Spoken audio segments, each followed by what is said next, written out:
Hero Gauntlet is by far my favorite game mode in Overwatch. And because it's in the arcade, if you learn how to play this mode, it's one of the fastest, most efficient uses of your time to farm up free event skins. You only have to get a top 4 placing for it to count as a win, but you should probably learn how to go for the gold and try to win in the lobbies you're in. So I'm going to go through some general advice and then into some specific hero matchups and problems and things I think you'll struggle with throughout the hero rotation that's in this mode. The first problem being, of course, there is a hero rotation in that this is a go big or go home type game mode in a lot of ways. Even for myself, the heroes at play that are weakest in my pool stick out like a sore thumb, in that whatever weaknesses you have will become very apparent to you when you struggle to get your kill on any given hero. That's why I'd say this mode is actually great for practice, warm up, really flexing your muscles across the cast of Overwatch. You don't play all of them, of course, but a ton of skill sets are represented. So, of course, there is no substitute for competency on each individual hero, and the matchup knowledge between a hero's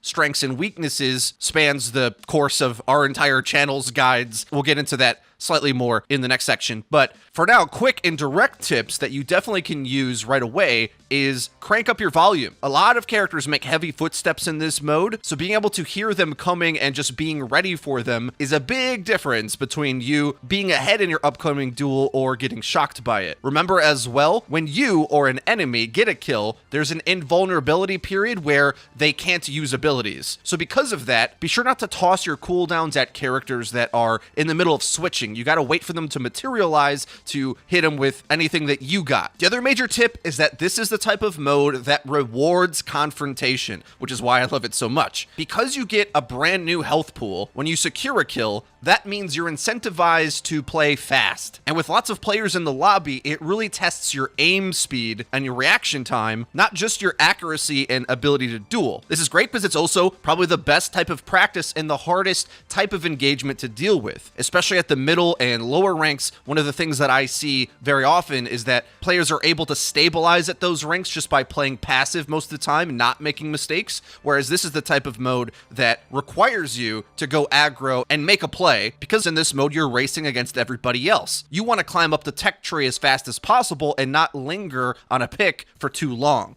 And the last major tip is that ultimates build super fast in this mode. So any character that you struggle with, most of them have ultimates that'll help you get a kill. So at the very least, as long as you play to farm up your ult, you'll be good to go to keep moving through the hero progression and hopefully get yourself in that top 4. All right, now I'm going to get into the specifics of how to get past each stage of the game. As McCree, play slow and listen for your enemy's movements so that you can stun them around a corner. The gun battle isn't the key here, it's more positioning and who wins the stun war. Because of that, after you get your first kill though, you want to use Soldier and Ashe to avoid the other McCree's stuns, and the only way you really have to outplay it if they close the distance on you is to try to hit them with the coach gun or the Helix rocket to bobble them as they land the stun to try to mess up their aim. That's the only way you can kind of survive the stun landing on you. Otherwise, the cool thing that occurs in Hero Gauntlet is that the 3 starting hit scans have different areas of expertise, where Soldier will outrange McCree and kind of farm him and his slow hitbox, but McCree will destroy him at close range, obviously.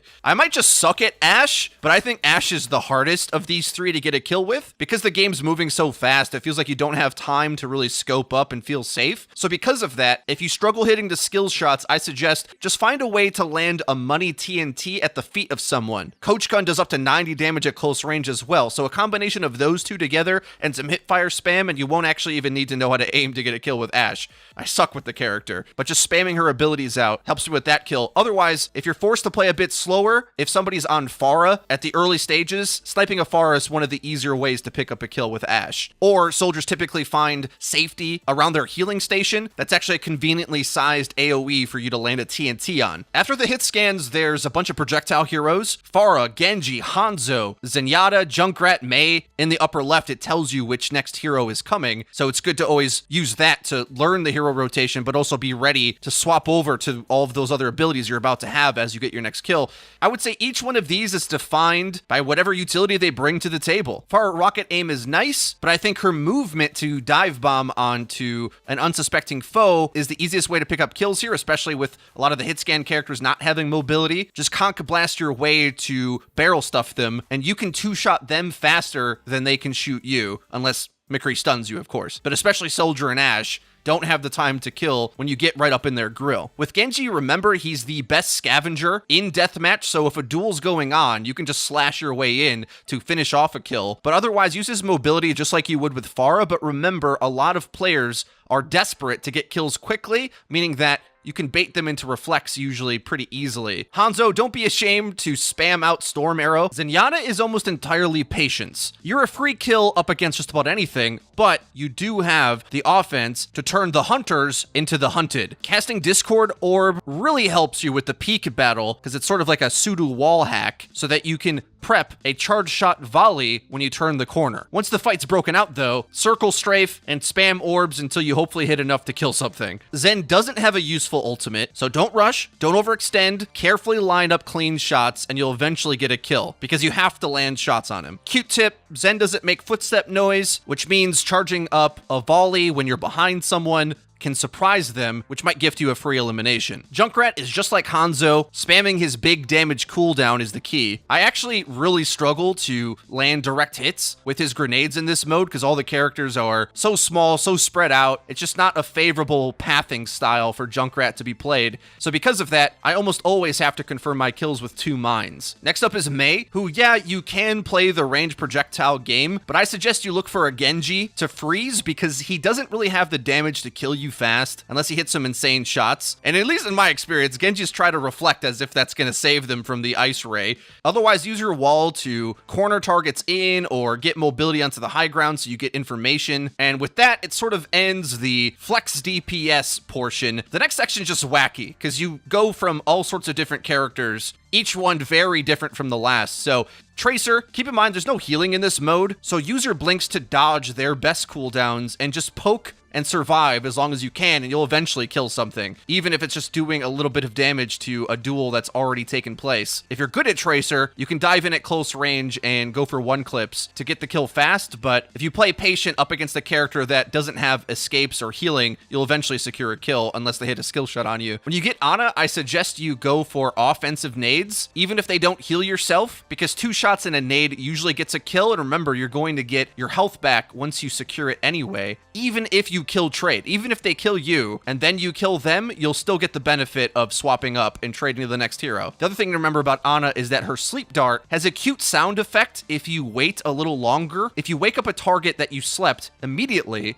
they actually can get up right away. Whereas there's sort of a snoring, I guess, sound effect that if you let it play out for about like a second or two, once you wake them up, they'll be idle for much longer in that animation, and you can use that time to deal extra damage and hopefully secure that kill with 2 shots in a nade. Bastion's a little tricky to use in this mode because he's just so massive that it's really easy for people to hit, but his recon mode hit scan's alright, so lay it into somebody for a kill. You can go into sentry mode, hiding in some cheeky angle or setting up on a big line of sight, but it makes you really vulnerable and I feel is more risky. By this point, it always feels like there's a Junkrat or Hanzo still lingering around who's just going to farm you from range. Because he's so weak and vulnerable, at this point I'd say you want to start to play a bit slower and more carefully, because otherwise you get farmed either on Bastion or even on the next pick, Moira, who traditionally is just a free kill machine in deathmatch, but because there's so many characters in Hero Gauntlet that either heal themselves or have cooldowns that beat Moira, she's not as strong as she normally is in a deathmatch setting. So because of that, just like Bastion, you sort of have to play standoffish and hope to find a free kill lurking on the edges of fights, kind of just coming in and kill stealing. Of course, remembering that worst comes to worst, trapping an enemy with a Moira orb is a good way to confirm the kill, and if that fails, you always can build up to your ultimate and launch an orb and a coalescence at a target, and that should be able to do the trick. After that is Widow, who again, with the gameplay going so fast, I feel like I never have time to scope up much. I very, very rarely am getting ranged headshot kills from across the map like you might expect Widow to get. There's usually just too much chaos for me to be comfortable doing that. If your aim's great, go ahead, but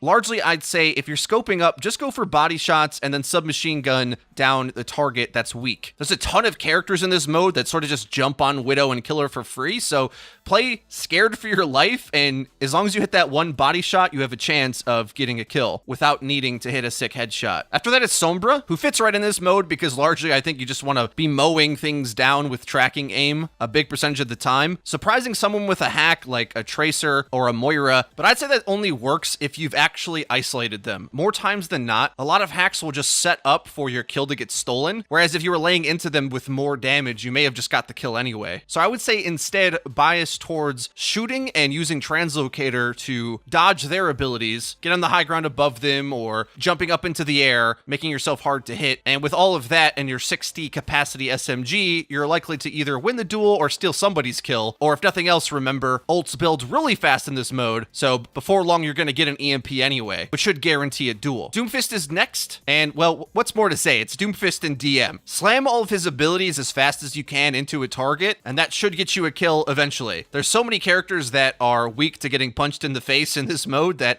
I don't think you should struggle with this unless you've just never played Doomfist before. Remember, he gets shields when he hits abilities, so just play like an idiot and run at things, because you're not going to need an escape plan if you're going to get full health upon securing a kill anyway, which is exactly what you want to be doing in any case. There's a cool little shotgun portion next where you go to Reaper and then Roadhog. Remember to use sound to close the distance on enemies around you. Remembering Shadow Step has gotten a big buff, so you can just alpha teleport towards the enemy if you want, knowing that you'll be able to heal a bit when you come out of it. There's not a ton of one-shot kills either, especially when it's this late in the game, so just play obnoxious to get close to somebody and use Wraith Form to dodge any important cooldowns or to close the distance to secure the kill. Just like Doom, you want to uncomfortably press W towards the enemy, and as long as you don't waste ammo on Reaper, you're going to move up to the next hero, which is Roadhog, who's one of the easier characters to get kills with in Deathmatch, so I don't think this would be too much of a struggle. My hooks are terrible, but remember you have lots of health and can heal yourself anyway, so don't rush your hooks. That's the only way that you're going to get farmed on Roadhog, if you get stuck whiffing hooks over and over again. So play slow on this one if you have to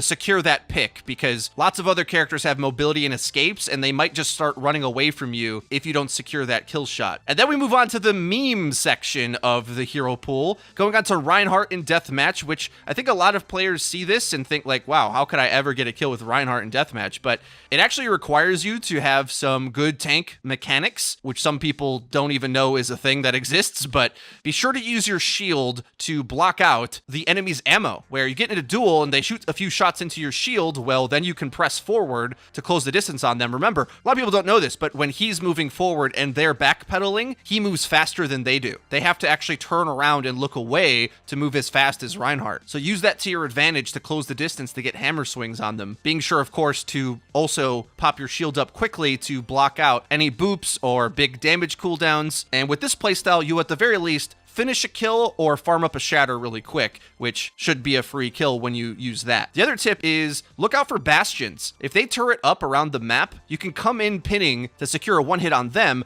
or if you hear a duel happening across the map, feel free to just pin your way in, because when two or more players are stuck in an aim battle, they're not looking around for a Reinhardt pin to come blindside them, which will either give you the kill or at least close the distance so you can get a hammer swing to finish one. Then there's Lucio.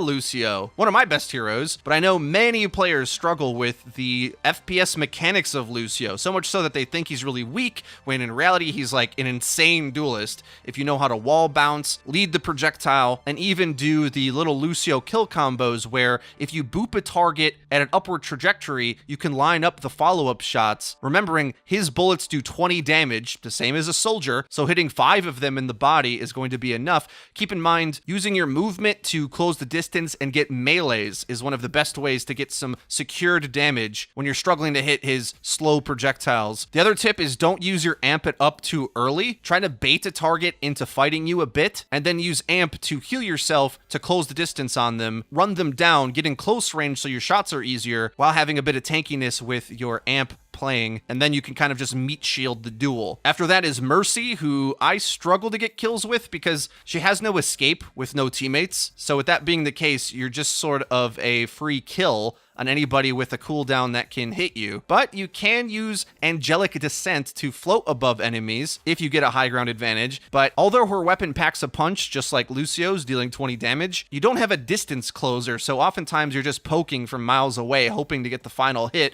and usually not. Because of this, Mercy is the character that I get up to her ultimate more than any other. So if you're struggling, just wait out for that ultimate to come online and be sure not to waste it either. You don't need to clutch out a fight. Make sure you get a clean ult off and then just go run down a more squishy character, because without the ult, no distance closer. With the Valkyrie, well, you just fly at anything and have infinite ammo, spam it down, and hit melees if you have to, secure that kill. And then you get on to the fabled Torbjorn. How am I ever going to get a kill with this? Well, have you know, Torb's hammer is insane. It does 55 damage per swing. That's a lot. A normal melee does 30. I mean, it's not quite Ryan's hammer, which does 75, but it's just a mere 4 hammer swings on a squishy. And the biggest tip I have of all with this is don't use overload too early. When you're on Torb, you're kind of a free kill, but you won't be if you sneak around the map, waiting for everybody else to be in their duels, trying to rush up to get to your spot, let their fights kind of play out a little bit, then pounce onto them with your hammer, holding onto overload until they try to escape. So a lot of characters have